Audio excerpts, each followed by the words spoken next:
안녕하세요. 뉴스반장입니다. 검찰이 이명박 씨에게 형 집행 정지를 결정했습니다. 3개월 형 집행 정지인데요.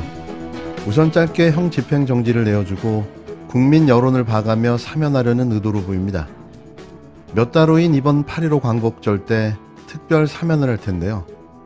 뭐가 어찌됐던 윤석열 정부에서 이명박 씨가 자유의 몸이 되는 건 시간 문제로 보입니다. 당뇨 및 지병을 호소하며 형 집행을 멈춰줄 것을 요청한 이 씨는 28일 형 집행 결정으로 석 달간 석방되는데요. 당분간은 입원 치료를 받고 있는 서울대병원에 머물 것으로 예상됩니다. 사실 말이 교도소 수감 생활이지 거의 대부분 수감 시간을 몸이 아프다는 이유로 병원에서 생활하고 있었던 건데요. 그는 이미 교도소에 수감되기 전부터 고령의 나이에도 테니스로 단련된 건강한 몸을 과시한 적이 있습니다. 꼭 수감만 되면 아프실 예정이고 아파왔는데요. 100살은 거뜬히 넘게 살 듯 보입니다. 가석방은 이제 형의 3분의 1 이상 지나야 되니까 요건이 안 맞고 사면은 아무 때나 할 수 없으니까 일단 형 집행정지하고 8.15 때 특별 사면하는 걸로 보입니다. 그러면 지금 벌금만 130억 정도인데 아직 반 정도밖에 안 내거든요. 벌금 안 내도 됩니다. 지금도 사실은 병원에 있어요. 풀어주려고 하는 겁니다. 지금 윤핵관이라는 분들이 다 MB 사람들 아닙니까? 진작에 풀어주고 싶은데 문 대통령한테 요구했더니 문 대통령은 거절한 것이고. 검찰이 이명박 씨의 형 집행을 석 달 동안 정지하기로 결정했는데요. 법조계와 의료계 등 외부 인사들이 참여하는 심의위원회는 이전 대통령의 건강 상태 등을 고려할 때 형 집행으로 인해 현저히 건강을 해칠 염려가 있다고 판단했습니다. 사실 전 심의위원회 위원들의 명단을 보고 싶은데요. 친이명박계 인사이거나 이 씨와 관련된 인사가 아니라면 이런 결정이 나왔을까 싶기 때문입니다. 이 씨가 수감된 안양교도소 관할인 수원지검은 심의위원회의 판단을 그대로 승인했는데요. 여권 인사들에 대해서는 쉽게 내려지지 않던 형 집행이 한 방에 결정된 거죠. 이 씨는 지난 2020년 11월 수감 생활을 시작한 지 1년 7개월 만에 석방 결정인데요. 이 씨 측 변호인인 강훈 변호사는 고령이라는 점과 건강 상태를 고려할 때 늦었지만 다행이라는 입장을 밝혔습니다. 이 씨는 수감 직후 코로나19 감염 우려를 이유로 형 집행 정지를 신청했지만 받아들여지지 않았는데요. 정권이 바뀌었다는 걸 새삼 실감하게 되는 이유입니다. 이후 당뇨 등 지병으로 입원을 반복해오다 이번 달 초 집행정지를 재차 신청했고 신청 이후 다시 건강 상태가 악화됐다며 지난주 서울대병원에 입원했는데요. 자신들의 주장이 그렇다는 거죠. 이 씨는 집행정지 기간 석 달이 끝나면 다시 교도소에 복귀해야 하는데요. 이전 대통령 측은 치료를 받으면서 회복 추이를 고려해 형 집행정지를 다시 신청할 수 있다고 밝혔습니다. 이 씨는 자신이 소유한 자동차 부품기업 다스의 자금을 횡령하고 삼성으로부터 소송비 대납 형식으로 뇌물을 받은 혐의가 유죄로 인정돼 징역 17년형이 확정됐는데요. 이 씨는 현재 3년가량 복역해 여전히 14년의 형기가 남아 있습니다. 하지만 8.15 광복절 특사로 사면될 듯 보이는데요.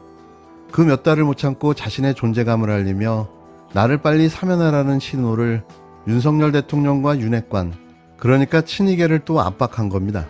병원에서 대충 시간을 때우다 8.15 광복절 이명박 씨는 결국 자유의 몸이 될 것으로 보입니다. 이런 상황에 28일 JTBC가 단독 특종으로 이명박 씨가 수감 950일 동안 변호사 접견만 580번을 받았다는 내용을 단독 보도했습니다. JTBC는 이명박 씨의 변호사 접견 기록을 단독 입수했다며 약 950일의 수감 기간 동안 변호사 접견만 총 580회를 했으며 이는 이틀에 한 번꼴이라는 취재 내용을 방송했는데요. 소파가 있는 거실 같은 공간에서 진행되는 장소 변경 접견, 이른바 특별 접견도 50회나 됐다는 건데요. 특히 매년 생일 때마다 특별 접견을 빼먹지 않은 걸로 나타났습니다. 일반 수감자는 상상하기도 힘든 일인데요. 수감 생활이라고 보기에 힘든 상황인 거죠. 전직 대통령 이명박 씨는 지난 2018년 3월 말 구속됐다가 약 1년 뒤 보석으로 풀려났는데요. 이어 대법원이 징역 17년의 실형을 확정하면서 2020년 11월 2일 구치소에 재수감됐습니다. 현재까지 수감기간은 약 950일, 그동안 변호인과는 몇 차례나 만났는지를 JTBC가 법무부 자료를 입수해 분석한 결과 총 580회, 이틀에 한 번꼴로 변호인 접견이 이루어진 걸로 확인됐는데요. 여기에 장소 변경 접견도 50회 추가로 있었던 걸로 파악됐습니다. 장소 변경 접견은 소파나 탁자가 있는 거실 같은 공간에서 이루어지는데요. 면회 시간도 두세 배나 더 길어 특별 접견이라고 불리기도 합니다. 이렇게 접견을 하려면 일주일 정도 걸리는 별도 심의 절차도 거쳐야 하는데요. 이 씨는 장소 변경 접견을 52회 신청에 50번 허가를 받았습니다. 사유로는 주로 심리적 안정을 들었는데요.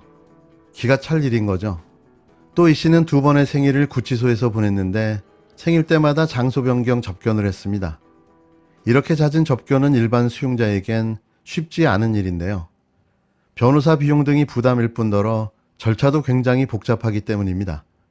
실제로 법무부 교정 통계에 따르면 최근 3년간 일반 수용자들의 경우 변호인 접견은 연평균 6, 7회, 장소 변경 접견은 1년에 0.1회에 불과했는데요. 이 때문에 야당에선 수감 때 특혜를 받은 만큼 형집행 정지는 시기상조라는 지적도 나옵니다. 이런데도 사면을 하겠다는 거죠. 모든 정권이 집권 1년차 8.15 때 국민 대통합 사면을 대체적으로 실시했습니다. 20몇 년을 수감 생활을 하게 하는 건 안 맞지 않습니까? 과거의 전례에 비추어서라도. 이 사면권 행사는 대단히 좀 엄중해야 되지 않습니까? 국민들이 이명박 전 대통령의 사면에 대해서 과연 어떻게 생각하는지를 보다 충분하게 또 면밀하게 들여다보시고 판단을 하셔야 될 것이다. 국힘당 권선동 원내대표는 이명박 씨의 형집행 정지 결정에 대해 늦었지만 다행이라고 밝혔습니다. 권 원내대표는 자신의 SNS에 질병에 시달리는 고령의 전직 대통령이 수감되어 있다는 것은 국가적으로 불행한 일이라며 국민 통합을 위한 결단이라고 환영했는데요. 친이명박계 출신인 권 원내대표는 이 씨 사면도 빨리 이루어져야 한다는 입장을 줄곧 밝혀왔습니다. 이 씨에 대한 수사와 기소를 지휘했던 윤석열 대통령도 이달 초 사면에 대해 긍정적인 입장을 내비쳤는데요. 이렇게 여권 내 공감대가 이루어졌지만 이명박 씨는 뇌물수수 등 개인 비리로 단죄됐고 여론이 아직 차갑다는 게 변수입니다. 민주당도 국민적 공감대를 잃을 수 있겠냐며 부정적 입장을 밝힌 바 있는데요. 이명박 씨는 대한민국 대통령으로는 최초로 나라를 자신의 돈벌이 수단으로 사용한 비리 대통령입니다. 그를 사면해줘야 할 명분도 이유도 없는데요. 오로지 돈을 위해 살아온 불법과 편법의 삶, 그가 마지막으로 있어야 할 곳은 감옥입니다.